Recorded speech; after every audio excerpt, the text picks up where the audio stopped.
Kabar bahagia pertunangan Dewi Persik dengan kekasihnya Ruli yang ternyata juga seorang mantan kekasih Tessa Kaunang berubah menjadi sebuah berita kontroversial. Pasalnya ada beberapa cerita menarik termasuk kisah percintaannya dengan Tessa Kaunang terdahulu. Sempat ada kejadian Tessa Kaunang digerebek bersama Ruli oleh Sandy Tumiwa.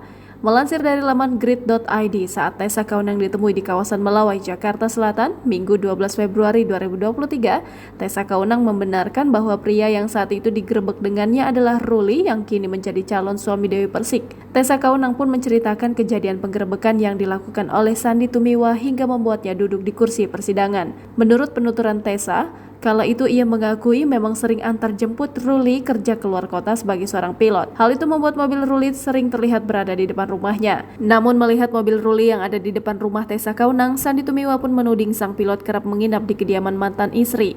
Sontak Tessa menyangkal lantaran tudingan Sandy tidaklah benar.